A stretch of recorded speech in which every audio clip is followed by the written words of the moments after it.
না বলতে হবে, ক্ষীর দিয়ে চিড়েটা কিন্তু খেতে দুর্দান্ত লাগছে। তোমরা কি এরকম খাও?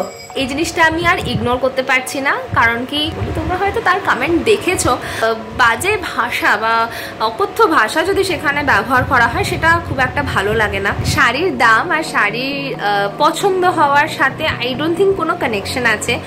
সরকার যে বাজেটটা প্রেজেন্ট করে ওটার মধ্যে তোমরা কি পাবে সেটা নিয়ে কিছু থাকে না, যে জনতা কি পাবে বা কমন ম্যানরা কি পাবে, সেটার মধ্যে থাকে যে সরকার কি পাবে, সরকার তোমাদের থেকে কি নিতে পারবে। রূপসাদি, এটা তোমার জন্য, এই যে আমাদেরকে দুজনকে একসাথে এখন এইভাবেই দেখতে পারবে যতদিন পর্যন্ত ও ব্যাঙ্গালোরে না চলে আসে।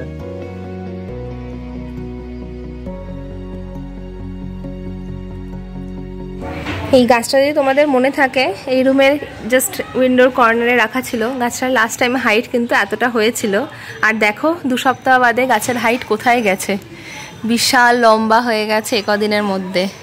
Good morning Bangalore Bengalis family, welcome back to the channel. আশা করি তোমরা সবাই খুব ভালো আছো। আজকে শিলিগুড়ি থেকে আবার ব্লগ স্টার্ট হচ্ছে। আমার খুব লেজি লাগছে, কালকেও ভীষণ লেজি লাগছিলো, তাই কালকে বেশি ভিডিও বানাতে পারিনি, একটু ঘুমিয়েও কাটিয়েছি। মাসিমণি এসেছিলো তাই খুব গল্প হয়েছে। আজকেও জানি না কেন ওঠার পর থেকে এত লেজি লাগছে। আজকে আমি এক্সারসাইজেও যাইনি, মা একাই চলে গেছে আমাকে ছেড়ে, আর আমি তারপরে একটু ঘুমোলাম, উঠলাম 8টার পরে। চা খাওয়া হয়ে গেছে, এইবারে আমি আর ব্রেকফাস্ট এখনও করিনি। দেখো চাটা কিন্তু এখনও কন্টিনিউয়েশনেই আছে, বন্ধ আর হচ্ছে না। এটা মনে হয় ব্যাঙ্গালোরে গিয়েই বন্ধ হবে। এনিওয়েজ, এখন তো অনেকগুলো কাজ আছে, আজকে একটু বাইরের কাজগুলো রেখেছি, সেগুলো না করলে হচ্ছে না। আর যা গরম পড়েছে না, প্রচণ্ড টায়ার্ড। আর জানি না এটা কি আফটার ট্রাভেলের পরে আমার একটা এরকম ড্রাউজি ফিলিং আসছে কিনা, প্রচণ্ড ঘুম পাচ্ছে, মনে হচ্ছে ঘুমিয়ে পড়ি। তো যাই, এখন একটু ফ্রেশও হবো, প্লাস ব্রেকফাস্টের প্রিপারেশন নিতে হবে। আজকে অবশ্য ব্রেকফাস্টটাতে মা বললো সেরকম কিছু রান্নাবান্না করার নেই, প্রচুর আম কাঁঠাল, টিপিক্যাল গরমকালের ব্রেকফাস্ট আজকে হতে চলেছে। তো চলো আগে খেয়ে নিই। আম কাঁঠালটা তো বলেইছিলাম, এটা ছিল ব্রেকফাস্ট। তার সাথে আবার দেখি মা চিড়া ক্ষীর, এটা আরেকটা কম্বিনেশন। চিড়ে দই, চিড়ে দুধ খাওয়া হয়, কিন্তু মা মাঝে মাঝে চিড়া ক্ষীরও প্রিপেয়ার করে। ক্ষীর বাড়িতে থাকলে তখন সেটা দিয়ে খাওয়া হয়ে যায়। না বলতে হবে, ক্ষীর দিয়ে চিড়েটা কিন্তু খেতে দুর্দান্ত লাগছে। তোমরা কি এরকম খাও? আমার ঠিক মনে পড়ছে না, হয়তো খেয়েছি ছোটোবেলাতে, কারণ অনেক বছর এরকম সময় বাড়িতে আসেও না, আর খুব বেশি চিড়েটা খাওয়া হতো না, ওই দই চিড়ে করেই চালিয়ে দেওয়া হতো। কিন্তু দারুণ লাগছে খেতে, ট্রাই করে দেখো কম্বিনেশনটা, ডেফিনেটলি তোমাদের ভালো লাগবে। অনেকক্ষণ বাদে আবার ভিডিও করছি, এখন একটু বেরোলাম অ্যাকচুয়ালি কটা কাজে। তোমাদেরকে বলেছিলাম না আমার লেন্সটা একটু ডিস্টার্ব দিচ্ছে, শিলিগুড়ি থেকে অর্ডার দিতে হবে, তা আর তো দেরি করা যাবে না, এখন না দিলে আবার পেতে অনেক সময় লেগে যাবে। তো ওটা কাজটা করতেই বেরোলাম, ভাবছি লেন্স কার্টেই যাবো, কিন্তু তার আগে এখানে একটা দোকান আছে যেখানে এর আগে থেকে আমি করতাম, তো একবার ওদের কাছে প্রাইসটা জিজ্ঞাসা করে নেবো, যদি দেখি সেম হচ্ছে বা কম হচ্ছে তাহলে কাছাকাছিতেই দিয়ে দেবো, দেখি কী করা যায়। রোদটাও ভালো উঠে গেছে এখন। আবার শিলিগুড়ির রাস্তা তোমাদের সাথে শেয়ার করছি। এটা হচ্ছে আমাদের বাড়ির সামনে দেশবন্ধু মেন রোড বেসিক্যালি। এই জায়গাটা দিয়ে এর আগেও প্রচুরবার যাওয়া আসা করেছি। এখন যাচ্ছি আমি SF রোডে লেন্স কার্টের দোকানে, লেন্স কার্টেই কাজটা করে ফেলবো, এখানে কাজটা ঠিক হলো না। চলো, পৌঁছে গেছি লেন্স কার্ট, এটা SF রোডের ওপরেই আছে, অনেকদিন বাদে। চলো, লেন্স অর্ডারটা তো হয়ে গেল, কাছাকাছি হওয়া তবে সুবিধাও হলো। আর এখানেও দেখছি ডেলিভারিটা 3 থেকে 4 দিন, তো ব্যাঙ্গালোরেও আমার ওরকমই সময় নেয়। তো এখন এই সার্ভিসটা হওয়াতে খুব ভালো হয়েছে, কারণ আগে যখন আমি লেন্সের অর্ডার দিতাম 15 দিন সময় লাগতো, তো আমি ভয়ে তাড়াতাড়ি চলে এসেছি যে না যদি দেরি হয় দিতে, বাট না, অনেক ভালো সার্ভিস হয়ে গেছে। রোদটা কিন্তু বেশ ভালোই রয়েছে বাইরে, আর পুরো গরম ভাবটাকে একেবারেই কম না। মার্গেরিটাতে যেরকম গরম পেয়েছিলাম শিলিগুড়িতে ওটাই পাচ্ছি, বাট হ্যাঁ এখানে হাওয়াটা দিচ্ছে, তাই জন্য কষ্ট হচ্ছে না। ঘেমে থাকলে বেশ একটু ঠান্ডা ঠান্ডা ফিল আসে না, হাওয়া দিলে সেই ফিলটাই আসছে। এখন পাড়ার গলিপথ দিয়ে বাড়ির দিকে এগিয়ে যাচ্ছি। এই পাড়াটা কিন্তু আমার কাছে বেশ নতুন, আমরা এই পাড়াটাতে শিফট করেছি মোটামুটি বলতে পারো 2018-এ, এবং তার আগে টুকটাক আসা যাওয়া ছিল ঠিকই, তবে এরকম ভেতরের গলিপথ দিয়ে কিন্তু কোনোদিনই যাইনি। আজকে যাচ্ছি একা, প্রতিবার মায়ের সাথেই যাই, কারণ আমি খুব একটা ঘোরাঘুরিও করি না, বাড়িতেই আমার ম্যাক্সিমাম সময়টুকু কাটে। সব সময় বাড়িতে থাকতেই ভালো লাগে, ছুটিতে বাড়িতে আসলে বাড়িতেই থাকি, আর গেলে মার্কেট গেলাম চলে আসলাম, এইটুকুই যা। তবে এইসব রাস্তাগুলো এর মধ্যে মার সাথে যোগা করতে গিয়ে অনেকটা শেখাও হয়ে গেছে, এবং সরু সরু রাস্তা দিয়ে টুক করে বাড়ির সামনের গলি দিয়ে বেরিয়ে যাওয়া যায়। বাই দ্য ওয়ে, এই ছোট্ট বাড়িটা কিন্তু পোস্ট অফিস। দেখো কেমন পাড়ার মধ্যে পোস্ট অফিসটি, এটা নাকি সবথেকে পুরনো পোস্ট অফিস দেশবন্ধু পাড়া, তাই জন্য এটা আমাদের বাড়িরও কাছে হয়। আগের দিনকেও মা আমাকে দেখিয়েছিল, আজকে প্রথমবার খোলা দেখলাম পোস্ট অফিসটাকে। মার্গারিটার মারা, তারপরে রিমো খুব বলে পাড়া না এরিয়া, পুরো একটা এরিয়াকে পুরো পাড়া বলা হয়। সত্যি তাই, দেশবন্ধু পাড়া কিন্তু একটা বিশাল বড় এরিয়া শিলিগুড়িতে, অনেকটা জায়গা কভার করে। এনজিপির পর থেকে আই থিঙ্ক কিছু এরিয়া ওই ভক্তিনগর ওই সব সাইডে পড়ে, তারপর থেকে দেশবন্ধু পাড়া শুরু। আবার এইদিকে তোমার বাবুপাড়া টাচ করে যায়, দুটো পাড়াই পাশাপাশি এবং অনেকটা জায়গা নিয়ে এই দেশবন্ধু পাড়া গড়ে উঠেছে। এই গলি ওই গলি আর সব গলি নাকি একরকম লাগে বলে মাও ঠিক চিনে উঠতে পারে না। তবে আমরা তো শিলিগুড়ির লোক, আমরা ঠিক বুঝতে পেরে যাই কোন গলি কী, কোন পাড়া কী। আর যারা শিলিগুড়িতে থাকে তারা ঠিক এইভাবেই অভ্যস্ত। সব গলি সব পাড়াতেই একটা কিছু না কিছু পয়েন্ট থাকে লোকেশন চেনার জন্য, এবং সেটাকে কভার করে করেই যাওয়া হয়। আর কি গরম, একদম টায়ার্ড হয়ে যাচ্ছে। এবার বাড়িতে যাব, স্নান করব, তারপরে খাওয়া দাওয়া করব। Watermelon and lemon juice. এখন গরম থেকে এসে ভাবলাম কিছু একটা খাই, তো মা বললো এটা পড়ে আছে, তো এটাই বানানো হলো। ওই কাইন্ড অফ মোহিতো, বাট এতে কোনো সোডা বা তোমাদের স্প্রাইট কিছুই অ্যাডেড নেই, সুগারও সেরকম অ্যাডেড নেই, শুধু লেমন সল্ট ওয়াটার, তার মধ্যে একটু ওয়াটারমেলনটাকে মাট করে দিয়ে দিয়েছি, ক্রাশ করে দেওয়া আর কি। দেখতে কিন্তু হেভি লাগছে, খালি পুদিনা পাতাটা মিস করছি। পুদিনা পাতাটা থাকলে হয়ে যেত। ধনে পাতা আছে না, ধনে পাতা না, নিচে আছে, না না না না না, ঠিক আছে, হবে, গাছে আছে। মার এখানে সব অ্যাভেলেবেল। মাত্র লাঞ্চ করে এসে বসলাম, ভাবলাম তোমাদের সাথে একটু আড্ডা মারা যাক, অনেকদিন ভাবে বসে কথাও বলিনি। তো আজকে লাঞ্চটা কিন্তু খুব ভালো বানিয়েছিল, মাই বানায় সবসময় লাঞ্চ, দেখছোই আমি তো এখানে গায়ে হাওয়া লাগিয়ে ঘুরে বেড়াচ্ছি।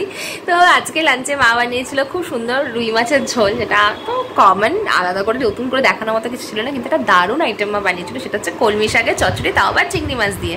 তো এইটা আমি ফার্স্ট টাইম খেলাম আর এত ভালো লেগেছে। কলমি শাক আমরা ব্যাঙ্গালোরে পাই না, তাই মাকে বলেছি প্লিজ তুমি আরেকবার বানাবে যাওয়ার আগে, আর আমি ওটা রেসিপিটা তোমাদের সাথে অবশ্যই শেয়ার করবো। তোমরা আমাকে জানিও যে তোমরা যদি রেসিপিটা দেখতে চাও।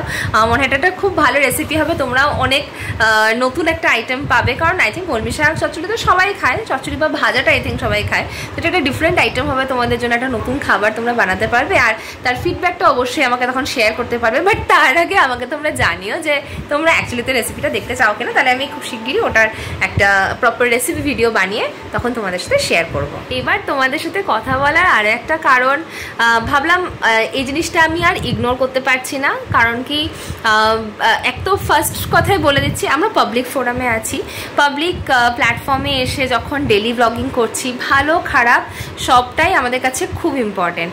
এমন এক একটা দিন গেছে তখন কোনো কমেন্টও আসতো না আমাদের ভিডিওতে, তখন এত মনটা খারাপ হতো, আর এখন যখন কমেন্ট আসে না, তোমরা ভাবতে পারবে না যেরকমই কমেন্ট আসুক সেটা ফিল করলে, মানে সেটা দেখে আমাদের এত ভালো লাগে, মনে খুব খুশি হই আমরা যে অ্যাটলিস্ট তোমরা দেখছো, তোমাদের ভালো লাগছে, আর যখন সেখানে খুব ভালো ভালো রেসপন্স আসে, সত্যি মানে সেই ফিলিংটা তোমাদের সাথে শেয়ার করতে পারো না, ভীষণ কাছে চলে যায় তখন তোমাদের, আমরা দুজনেই। তো সেই কারণে দু ধরনের কমেন্টই আমাদের কাছে ভীষণ ইম্পর্ট্যান্ট। দেখো, খারাপ যখন কেউ কিছু লিখছে সেটাকে আমি কখনো নেগেটিভ বা ওভাবে বলবো না, সেটা থেকে অনেক কিছু শেখার আছে ডেফিনেটলি। আমার সব কিছুই যে তোমাদের ভালো লাগবে সেটা তো নয়, আবার যা আমি করছি সেটা থেকে যদি আমি আরও বেটার কিছু করতে পারি, সেটা তোমরা যদি আমাকে সাজেস্ট করতে পারো, এর থেকে ভালো আর কিছুই হতে পারে না। বেশি কথা বলে এই ব্যাপারে তোমাদেরকে আর বোর করব না। তো রিসেন্টলি অনেক ভালোবাসা পাচ্ছি তোমাদের থেকে, সেটা তো এক নম্বর। সেকেন্ডলি কিছু কমেন্টস আসছে যেটাতে ভীষণ খারাপ ভাষা দিয়ে লেখা রয়েছে, সেটা আমার খুব একটা ভালো লাগছে না। আমরা চেষ্টা করেছি রিপ্লাই দেওয়ার, কিন্তু তোমরা হয়তো তার কমেন্ট দেখেছো এবং তিনি দেখছেন আমাদের ব্লগ, ভালো, খুবই ভালো। আমরা চাইবো যে দেখো, তোমরা দেখছো, যদি তোমাদের ভালো নাও লাগে বা ভালোও লাগে, সবটাই আমরা খুশি মনে নেব, কারণ সেখান থেকে সত্যি কিছু শেখার আছে, এবং তোমরা যখন কিছু বলো সেটা থেকে অবশ্যই একটা লার্নিংয়ের জায়গায় থাকে। এবার বাজে ভাষা বা অকথ্য ভাষা যদি সেখানে ব্যবহার করা হয়, সেটা খুব একটা ভালো লাগে না। সেকেন্ডলি শাড়ি নিয়ে উনি কমেন্ট করেছেন, সেটা আমরা আগেও বলেছি। দেখো, কালেকশন এমন তো না যে আমি শাড়ির দোকান খুলে বসেছি বা আমার কাছে ওয়ার্ল্ডের বেস্ট শাড়ি আছে। রিসেন্টলি তো আম্বানি ওয়েডিংয়ে মানুষের না জানি কত কত দামের শাড়ি পরেছে। তো শাড়ি পছন্দ হওয়া আর শাড়ির দাম দুটো কিন্তু একদম আলাদা জিনিস। আজকে আমার একটা 200 টাকার সুতির শাড়িও খুব পছন্দ হতে পারে, বা একটা হ্যান্ডলুম শাড়িও খুব পছন্দ হতে পারে, আবার অন্য মানুষের কাছে সেটা হয়তো দামের ক্ষেত্রেই অনেক বেশি ইম্পর্টেন্ট। বেসিক্যালি শাড়ির দাম আর শাড়ির পছন্দ হওয়ার সাথে আই ডোন্ট থিঙ্ক কোনো কানেকশন আছে। তোমরা একটা খুবই কম দামি শাড়িও পছন্দ করে নিতে পারো, হয়তো তার দাম না জেনেই আমরা কিন্তু শাড়ি পছন্দ করে ফেলি। তারপরে সেটা খুব দাম হলে আমরা অনেক সময় পিছিয়ে যাই, আবার যদি খুব রিজনেবল হয়, বাজেটের মধ্যে হয়ে যায়, তখন আমরা নিয়ে ফেলি। শাড়ি পছন্দ না হলে শুধু দাম দিয়ে আমি খুশি হব না, প্রথমত। সেকেন্ডলি কালেকশন যেটার কথা হয়েছিল যে কালেকশন ভালো না বা কিছু, হতেই পারে। এখন এক একজনের কাছে এক রকম। শাড়ি হচ্ছে এমন একটা ভান্ডার যেটার কোনো সীমা নেই। এটা এক ধরনের কালচারকে আমরা রিপ্রেজেন্ট করি। এক একজনের পছন্দ এক এক রকম, এক একজনের শখ এক এক রকম, এবং সেটাকেই তুলে ধরা। তো আমার কাছে যা আছে, যেটা আমার ভালো লাগা, আমি সেটাকেই তুলে ধরেছি। এখন কারো কারো সেটা ভালো লাগতেই পারে, আমার ভালো লাগলেই যে সবার ভালো লাগবে তার কোনো মানে নেই। কিন্তু সেখানে পার্টিকুলারলি কিছু দাম মেনশন করে করে দেওয়া হয়েছিল, তো সেই জিনিসটা আমার মনে হলো একদমই ঠিক নয়।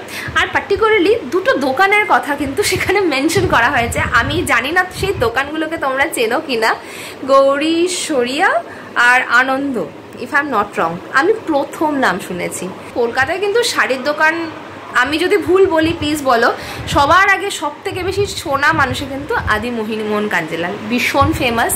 ট্রেডার্স অ্যাসেম্বলি আছে, প্রিয় গোপাল বিষয়ী, ঢাকেশ্বরী বস্ত্রালয়, তারপরে বেনারসি কুঠি বা বেনারসি নিকেতন, এছাড়া ইন্ডিয়ান সিল্ক হাউস। আমার মায়ের বিয়ের বেনারসি ইন্ডিয়ান সিল্ক হাউস থেকে এসেছিল, সেই সময়ের কথা বলছি। মানে এগুলো হচ্ছে সেই সময় থেকে দোকান রয়েছে কলকাতায়, যেগুলো এক নামে সবাই চেনে।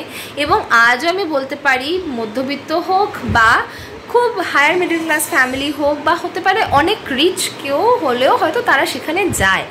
আমি তো মানে আমরা তো খুবই ছাপোষা মধ্যবিত্ত ফ্যামিলি থেকে বিলং করি, তো এই দোকানগুলো কিন্তু আমাদের পছন্দের জায়গা। তা বলে এমন নয় যে ওখানে গেলেই আমি লাখ লাখ টাকার শাড়ি দেখবো। আমরা ওখানে কম বাজেটেও অনেক সুন্দর সুন্দর শাড়ি দেখে অনেক খুশি মনে বাজার করে আসি, সেটা হচ্ছে এক কথা। আর এই যে পার্টিকুলারলি দোকানের নামগুলো মেনশন করা হয়েছে, আমি তারপরে না সার্চ করলাম যে দেখি কোথায় আছে দোকানগুলো। সত্যি তো আমি নাম শুনিনি। তো দেখা গেল সেগুলো হচ্ছে পার্ক স্ট্রিটে। তো পার্ক স্ট্রিটে হ্যাঁ অনেকগুলো শাড়ির দোকান আছে, আমি এর আগেও দেখেছি। They might have very classy collection, আমি সেটাকে একদমই ডিনাই করতে পারবো না। এবং সেখানে দামটাও অবভিয়াসলি বেশি হবে, কারণ পার্ক স্ট্রিট লোকেশন ওয়াইজও বলবো কি না, বাট আমার সামহাও মনে হয় নিউ মার্কেটে স্পেসিফিক কিছু দোকান আছে, এবং পার্ক স্ট্রিটে আননেসেসারি শাড়ির দাম। আবার যদি তুমি বুটিক পিস নিচ্ছ, তা তো ডেফিনেটলি একটা ইউনিক আইটেম হবে। এখন কলাকৃতি তোমরা সবাই চেনো, কলাকৃতিতে শাড়ি ভীষণ এক্সপেন্সিভ, কিন্তু কটা মানুষ এখানে যেতে পারে আমি জানি না। হয়তো যারা শাড়ি একদম ইউনিক পিস রাখতে চায়, ডেফিনেটলি তারা যাবেই, কিন্তু আমাদের মতো মধ্যবিত্ত ফ্যামিলির থেকে মনে হয় না অতটা স্পেন্ড করাটা খুব নেসেসারি একটা জিনিস। শাড়িটা তো একটা ইনভেস্টমেন্টের মতো নয়, শাড়িটা শখের জন্য। এবার শখেরও একটা দাম লাগে। খুব বেশি টাকা দিয়ে যদি আমরা শাড়ি কিনে ফেলি, তারপর তো ওটা বেশি দিন পরা হয় না। তাই জন্য আমি কিন্তু খুব দামি শাড়ির ফেভারে একেবারেই নই। আমার যখন বিয়ে হয়েছিল, আমি বিয়েতেও ম্যাক্সিমাম দামের যে বেনারসি কিনেছিলাম, সেটা তোমরা হয়তো শুনলে অবাক হবে, এটা মানে 9,000 টাকা। মানুষে 22, 23, 25,000 টাকার বেনারসি কেনে। আমি আদি ঢাকেশ্বরী থেকেই কিনেছিলাম। আমার বেনারসিটার দাম বোধহয় 9,000 টাকা ছিল আফটার ডিসকাউন্ট। আর আমার রিসেপশনের যে মেখলাটা ছিল, মেখলার একটু দাম বেশি হয়। তো আমার যতটুকু আইডিয়া আছে ওটা ওই 12 থেকে 14 রেঞ্জে, আমি ঠিক এক্স্যাক্ট দামটা জানি না।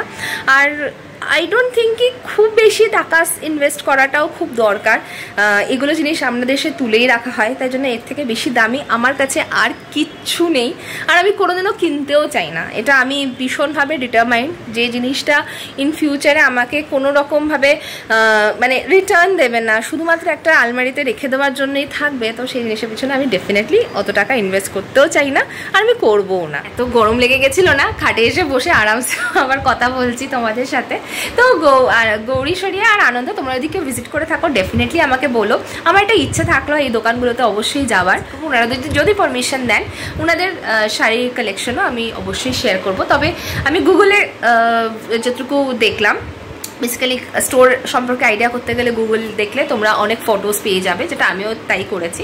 এবং ওনাদের শপের কালেকশনের মধ্যে মানে আনন্দতে স্পেশালি একটা শাড়ি রাখা ছিল, ফার্স্ট যেটা একটা ব্লু কালারের মাসলিন শাড়ি, সেটা সেম শাড়ি আমার কাছে আছে। যারা অনেক আগে থেকে আমাদের ব্লগ দেখছো তারা জানবে ওই ব্লু কালারের মাসলিনটার কথা। আমার কাছে ওটা ব্যাঙ্গালোরে এখন রাখা আছে। ওটা আমি একবারই পুজোতে পরেছি, আর গায়েও চড়ানো হয়নি, শাড়িটা নতুনের মতোই রাখা রয়েছে। ওটা আমাকে মা দিয়েছিল পুজোতে 3 বছর আগে। এবং আমি যেহেতু শাড়ির বুটিক নিজেই হ্যান্ডেল করি, তাই আমি ভিভার্স থেকে শাড়িটাকে আনিয়েছিলাম। এবং সেটা যেহেতু আমি ভিভার্স থেকে আনিয়েছি, অনেক বাজেটের মধ্যেই পেয়েছিলাম। আমার বলতে কোনো অসুবিধা নেই, আমি শাড়িটা মোটামুটি 4-4.5 রেঞ্জের মধ্যে আনিয়েছিলাম। এবং এটা দোকানে মোটামুটি তোমরা 6-7 হাজারের রেঞ্জেই তখন পাওয়া যাচ্ছিল। এবং আমি জানি না আনন্দতে এটার প্রাইস কীরকম, তো আই ডোন্ট ফিল কি সেখানে কোনো ইউনিক কালেকশন হয়তো থাকবে, কারণ এগুলো ভিভার্স থেকে যদি তুমি পাচ্ছ এবং অনেক জায়গাতেই ওরকম শাড়ি অ্যাভেলেবেল থাকে, তো এটাতে কোনো ইউনিক হয়তো থাকতে পারে। কিন্তু সব রকম সব কিছু যে ইউনিক থাকবে সেরকম কোনো ব্যাপার নেই। শাড়ি একটা এমন জিনিস, এক একটা টাইপের মধ্যে আলাদা আলাদা অনেক, মানে একটা পার্টিকুলার প্যাটার্নের মধ্যে অনেক ভ্যারাইটি থাকে। তো এইটুকুই তোমাদের সাথে শেয়ার করা ছিল। প্লিজ জানিও তোমরা যদি আমার সাথে একমত হয়ে থাকো, বা তোমাদের যদি অন্যরকম কোনো কিছু ভাবনা চিন্তা থাকে, কারণ শাড়ি একটা এমন জিনিস, স্পেশালি লেডিসদের কাছে তো এটা ভীষণ ভালোবাসার জিনিস। তো আমি এক্সপেক্ট করবো যে তোমরা আমাকে একটু জানিও কমেন্ট করে যে তোমাদের কি মনে হয় যেটা আমি বললাম, ইজ ইট ওকে, আর তোমাদের অন্যরকম কোনো ভাবনা থাকে সেটাও জানিও। তবে আর এই টপিকটা নিয়ে আমি আর ড্র্যাগ করছি না, পরে আবার তোমাদের সাথে কথা হচ্ছে। তোমরা দেখো রিমো কি করছে, কারণ অনেক ইভিনিং হতে চলেছে, ও বোধহয় অফিস থেকে চলেও আসবে 6-6:30 সময়। তো পরে তোমাদের সাথে আবার আড্ডা হবে। গুড ইভিনিং বিবি ফ্যামিলি, আশা করছি তোমরা সবাই খুব ভালোই আছো। আমি জাস্ট এখন অফিস থেকে আসলাম, প্রায় 6:30 কাছাকাছি বাজে। আজকে ভালোই বৃষ্টি পড়েছে কিন্তু দুপুরবেলাটা, আর ওই বৃষ্টি পড়ার ইয়েতে না এখনও দেখছি আজকে বাজারে কেউ খেলতে টেলতে বেরোয়নি, এখনও ঝিরিঝিরি হালকা বৃষ্টি পড়ে যাচ্ছে। তবে ওই চেঁচামেচি নেই পেছন দিকে আজকে। যাই হোক, তো যেটা বলছিলাম, আজকে অফিসে এমনি খুব একটা প্রোডাক্টিভ ডে ছিল না। অফিসে গেলাম, কাজ টাজ করলাম, কাজ টাজ করে কখন বেরোবো লাগছিল। আর কারণ এমনিতে চারদিকের মধ্যে খুব একটা ওই কী বলে কাজের প্রেশার তো রয়েছে, কাজের প্রেশারের মাঝখানে আর কোনো মন লাগার মতো কিছুই ছিল না। কয়েকদিন ধরে এইভাবেই চলে যাচ্ছে, একদম রুটিনের মতো, মানে রোবটের মতো যাচ্ছি, কাজ করছি, কাজ করে চলে আসছি। আর আজকে যদি ডিসকাশন হয় তো শুধু একটা জিনিস নিয়ে ডিসকাশন হচ্ছিল। গতকাল ইন্ডিয়ান গভর্নমেন্ট, মানে আমাদের ফাইন্যান্স মিনিস্টার শ্রীমতী নির্মলা সীতারামন তাদের নতুন বছরের বাজেট প্রেজেন্ট করেছে। তো আজকে চারদিকে খালি ফাইন্যান্সের বাজেট নিয়েই কথা, যে আজকে কি বাজেটের মধ্যে কি দেওয়া হয়েছে, কি লাভ হচ্ছে, কি লোকসান হচ্ছে, সবখানে খালি এক কথা। আর সবাই অবভিয়াসলি একটু রেগেই রয়েছে, কারণ মিডল ক্লাসদের জন্য অ্যাজ ইউজুয়াল কোনো কিছুই নেই, যত নিতে পারে। বেসিক্যালি একটা পডকাস্টের মধ্যে শুনছিলাম আজকেই যে সরকার যে এখন বাজেটগুলো প্রেজেন্ট করছে, সরকারের বাজেটটা মধ্যে এত এক্সাইটেড হওয়ার কিছুই নেই, কারণ সরকার যে বাজেটটা প্রেজেন্ট করে ওটার মধ্যে তোমরা কি পাবে সেটা নিয়ে কিছু থাকে না, যে জনতা কি পাবে বা কমন ম্যানরা কি পাবে, সেটার মধ্যে থাকে যে সরকার কি পাবে, সরকার তোমাদের থেকে কি নিতে পারবে সেটা নিয়ে থাকে। তো এটা নিয়ে এত এক্সাইটেড হওয়ার কিছুই নেই। তবুও যাই হোক, বাজেট তো বাজেটই, সবাই মানে একদম আশ লাগিয়ে চোখ বড় বড় করে তাকিয়ে থাকে যে কি বেরোচ্ছে, কি লাভ হতে চলেছে এই বছর। কিন্তু লাভ সেরকম কিছুই হচ্ছে না। বাজেটের মানে এই বছরের বাজেটের বেসিক হাইলাইটস তোমাদের আমি বলে দিচ্ছি। ভাবলাম হাইলাইটসটাই যখন বলবো এখানে বসেই বলি, কারণ একটু লম্বাই হবে। হাইলাইটসের তো আর একদম 1 মিনিটের মধ্যে তো আর শেষ করা যাবে না। প্লাস এই জায়গাটাতে এত সুন্দর হাওয়া চলছে, ভাবলাম এখানে বসে যে, এখানে চেয়ারটাও দিন রেখেছিলাম, এটার ভিতরে ঢুকানোই হয়নি, এত সুন্দর হাওয়া চলছে। তবে হ্যাঁ, যে হাইলাইটসের উপরে আসি, তো এই বছরের বাজেটের হাইলাইটস হচ্ছে যেটা ইনকাম ট্যাক্স স্ল্যাব ছিল সেটাকে একটুখানি হেরফের করা হয়েছে, একটু ফেরবদল করেছে। তো এর আগে যেটা লাস্ট ইয়ার পর্যন্ত যেটা ইনকাম ট্যাক্স স্ল্যাব ছিল 0 to 3% নো ট্যাক্স, তো এখনও সেটাই রয়েছে। 3 to 6% আগে 5% ট্যাক্স হতো, সেটাকে এখন বাড়িয়ে 3 to 7% করা হয়েছে। 6 to 10% যেটা স্ল্যাব ছিল, 6 to 9% ছিল, ইনফ্যাক্ট 6 to 9% যেটা স্ল্যাব ছিল 10%, সেটাকে এখন 7 to 10% করা হয়েছে। 7 to 10% 10% ইন্টারেস্ট 10% ট্যাক্স কাটা হবে। 10 to 12% 15% ট্যাক্স কাটা হবে। 12 to 15% 20% ট্যাক্স কাটা হবে। আর 15-এর উপরে 30% ট্যাক্স কাটা হবে। সেটা হলো ইনকাম ট্যাক্স। ইনকাম ট্যাক্সের বাদে আমরা তো জিএসটি, আর এটা হচ্ছে ডাইরেক্ট ট্যাক্স। বেসিক্যালি ইনকাম ট্যাক্সটা হচ্ছে ডাইরেক্ট ট্যাক্স। এর বাদে ইনডাইরেক্ট ট্যাক্স তো আমরা হাঁটতে, চলতে, খেতে, ঘুরতে ফিরতে সব কিছুতে দিতেই থাকি। সে জিএসটি, প্রতিটা জিনিস যখন আমরা কিনি তার সাথে যে জিএসটি পে করি সেটা হচ্ছে গভর্নমেন্টের কাছে অ্যাজ অ্যান ইনডাইরেক্ট ট্যাক্স পৌঁছায়। আর প্রতিটা জিনিসের মধ্যেই আমরা তো অ্যাজ কমন ম্যান আমাদের কিছু বলারই নেই। জিনিসের দাম বেড়েই চলেছে, ট্যাক্সের রেট একই রয়েছে জিনিসের, তো আমাদের বেসিক্যালি ওভারঅল যেটা দাম বেরোচ্ছে সেটা বেরিয়েই যাচ্ছে। ট্যাক্স আমরা গভর্নমেন্টকে দিয়েই যাচ্ছি, কিন্তু যেটা ট্যাক্স দিচ্ছি তার বিনিময়ে আমরা কোনো সুবিধা কিছুই পাচ্ছি না। যেটা একটু আগে বললাম যে এই যে বাজেটটা রিলিজ হয়, বাজেটটা হচ্ছে যে সরকার আমাদের থেকে কি নিতে পারবে, সরকার তোমাদেরকে কি দেবে সেটা বড় ব্যাপার না। তবে যেটা স্ট্যান্ডার্ড ডিডাকশন 50,000 ছিল, স্ট্যান্ডার্ড ডিডাকশনটা বাড়িয়ে 75,000 করার কথা হচ্ছে। তো সব মিলিয়ে অ্যানুয়ালি একটা মিডল ক্লাস মানুষ বছরে 17,500 টাকার মতো বেশি সেভ করতে পারবে। 17,500 টাকা, ভাবতে পারছো 17,500 টাকাতে কি করা যায়? তোমরাই ডিসাইড করো কি করবে। যাই হোক, স্যালারিড মানুষ আমরা, স্যালারিড মানুষদের তো আরোই অবস্থা খারাপ। উপর দিয়ে ফ্লাইট যাচ্ছে, এখানে প্রায় আসা যাওয়া করে, এখানে HL এয়ারপোর্ট তো খুব একটা দূরে না। এনিওয়েজ, টপিক থেকে ডাইভার্ট হয়ে যাচ্ছি। তবে এর বাদে যা ট্যাক্সের, ইনডাইরেক্ট ট্যাক্সের কথা বলছিলাম বা ডাইরেক্ট ট্যাক্সের কথা বলো, ট্যাক্সেশনের পলিসিসের মধ্যে শর্ট টার্ম ক্যাপিটাল গেইন যেটা রয়েছে, শর্ট টার্ম ক্যাপিটাল গেইনে ইন্টারেস্ট বাড়ানো হয়েছে। আগে 15% ছিল, সেটা বাড়িয়ে 20% করা হয়েছে। আর লং টার্ম ক্যাপিটাল গেইন, যেটা ধরো 1 বছরের বেশি যদি 1 লাখের উপরে তোমার ক্যাপিটাল গেইন হয়, তার উপরে যেটা 10% ট্যাক্স লাগানো হয়েছিল, মোদি 2.0 গভর্নমেন্ট লাগিয়েছিল, সেটাকে এই বছর মোদি 3.0 গভর্নমেন্ট এসে 12.5% করে দিয়েছে। তো মানে যা ইনকাম করছো তার থেকে তো সরকার ট্যাক্স নিয়ে যাচ্ছেই। তো এবার আর সেভিংসের কথা বেশি ভেবে লাভ নেই, সেভিংসের উপরও সরকারের নজর পড়ে গেছে। সেভিংসের উপর থেকেও তোমাদের যত সরকার নিতে পারবে নিয়ে নেবে। তো তোমার সেভিংস করেও কোনো লাভ নেই, বেসিক্যালি তুমি সেভিংস করছো সরকারকে at the end of the day ফিরিয়ে দেওয়ার জন্য। আর এর বাদে কর্পোরেট ট্যাক্সটাকে কমিয়েছে। কর্পোরেট ট্যাক্স 30% ছিল, সেটা কমিয়ে মনে হয় 15% করেছে। এঞ্জেল ট্যাক্স যেটা ছিল, এঞ্জেল ট্যাক্সটা কমে, এঞ্জেল ট্যাক্স 30% ছিল। এঞ্জেল ট্যাক্স বলতে স্টার্টআপসের যেটা ফার্স্ট ইনভেস্টমেন্ট হয়, এঞ্জেল রাউন্ড অফ ইনভেস্টিং, তো সেই ইনভেস্টমেন্টে 30% ট্যাক্স ছিল, সেটা কমিয়ে দিয়ে এখন আই থিঙ্ক 0 করে দিয়েছে, হ্যাঁ নীল। তো এখন আপাতত মানে এই বছর থেকে নীল করেছে। তো যদি বিজনেস খুলতে চাও, হ্যাঁ বিজনেস খোলার জন্য best time, go ahead, be an entrepreneur. চাকরি করে কোনো লাভ নেই, চাকরিতে স্যালারি নেবে, স্যালারির থেকে তোমার ট্যাক্স কাটবে, তারপরে সেভ করবে, ওখান থেকে ট্যাক্স কাটবে, জিনিসপত্র কিনবে, ওখান থেকেও ট্যাক্সই কাটবে। এর বাদে সোনার দাম একটু কমতে চলেছে। তো যারা গোল্ডে ইনভেস্ট করছো বা গোল্ড কেনার জন্য তাকিয়ে রয়েছে, এর মধ্যে তো লাস্ট কিছু মাসে গোল্ডের রেট একদম 70,000 পেরিয়ে গেছে। 72,000 আই থিঙ্ক লাস্ট আমার জানার মতো 72,000 অব্দি গিয়েছিল। তো গোল্ড এখন দাম কমতে চলেছে। গোল্ডের উপরে যেটা 15% কাস্টম ডিউটি ছিল, সেটা 9% কমিয়ে দিয়ে এখন 6% থাকবে। সেম হলো সিলভারের উপরে। তো গোল্ড সিলভারের দাম কমতে চলেছে। ইলেকট্রনিক্সের দাম কমতে চলেছে, কারণ লিথিয়ামের উপরে কাস্টম ডিউটি কমানো হয়েছে, আর যার কারণে ব্যাটারিজের দাম কমবে। অ্যান্ড অটোমেটিক্যালি গোল্ড আর ব্যাটারিজের দাম করলে গোল্ডের কম্পোনেন্টস ইউজ হয়, যারা জানো ইলেকট্রনিক্স নিয়ে, ইলেকট্রনিক্সের উপরে একটু চর্চা রাখো, তারা জানবে যে গোল্ড আর লিথিয়ামের রেট কমেছে, মানে মোবাইল ফোনস আর ইলেকট্রনিক গ্যাজেটসের দাম কমতে চলেছে। তো যারা রোজ তোমরা ইলেকট্রনিক গ্যাজেটস কিনছো বা রোজ ফোন কিনছো, তাদের জন্য খুবই সুখবর। তবে যদি স্যালারি পার্সন, আবার বলছি, যদি স্যালারিড পার্সন হো, এমপ্লয়ি হো, তারপরে যদি এগুলো কেনাকাটার প্ল্যান ভাবছো, let's keep that aside. Savings থেকে তো কিনতেই পারবে না। সেভিংস থেকে আগে যেটা সেভিং করতে ভাবতে যে হ্যাঁ ঠিক আছে 1 লাখ টাকা বাঁচালাম, 1 লাখ টাকার মধ্যে থেকে আগে সরকার 10% ট্যাক্স নেওয়া শুরু করেছিল 10,000 টাকা দিয়ে দিতে, এখন সেখানে 12,500 টাকা দেবে।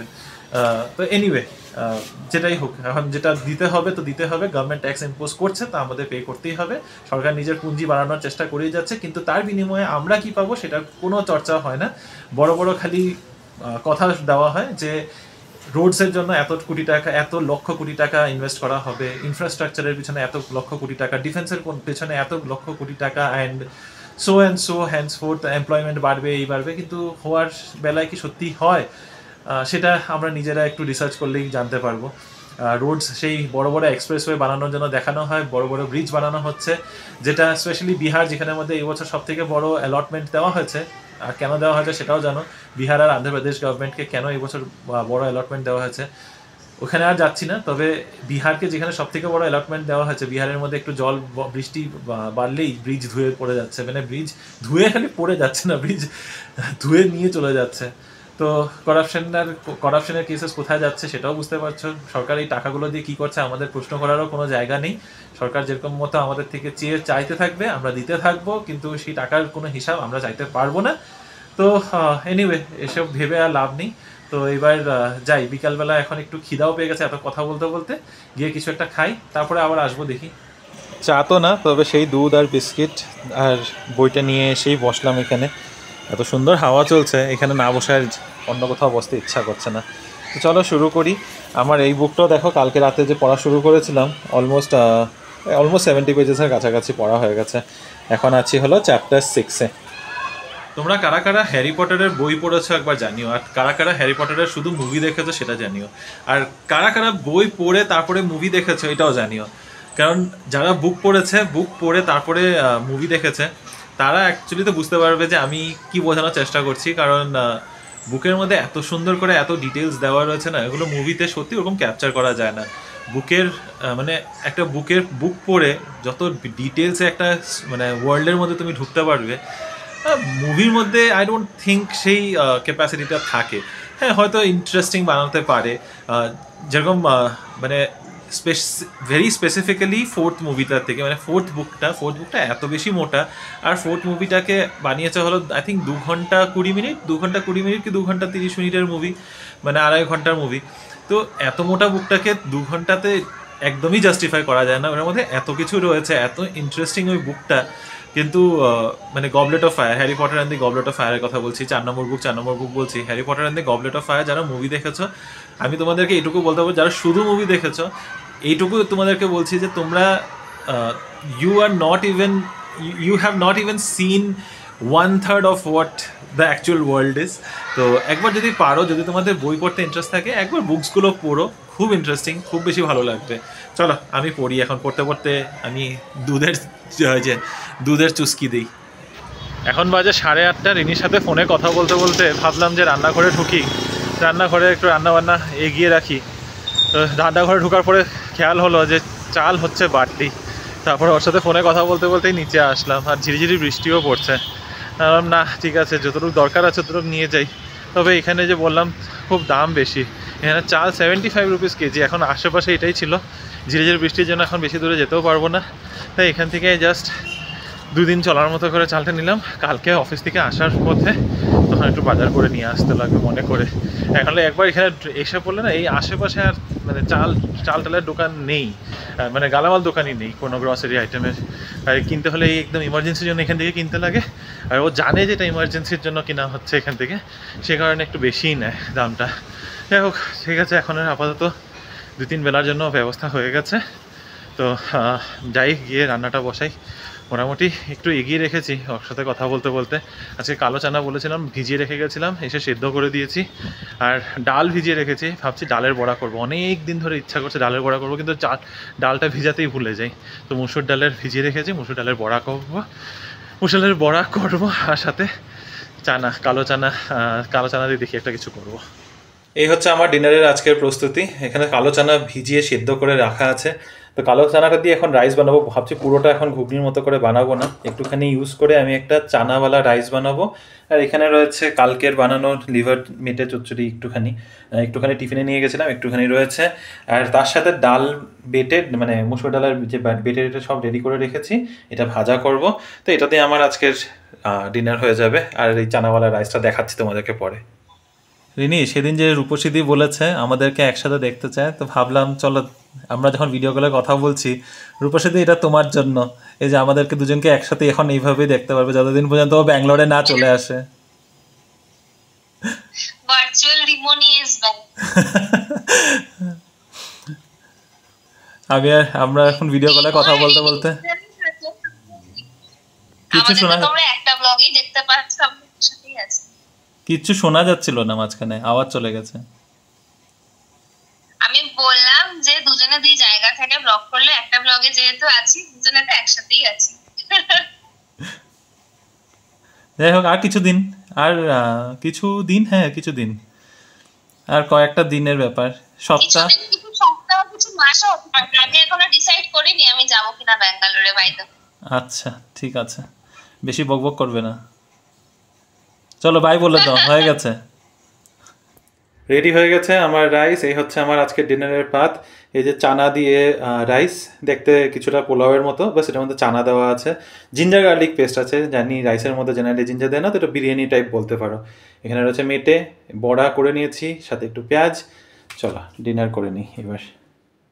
খুব দুর্দান্ত ডিনার হয়েছে আজকে।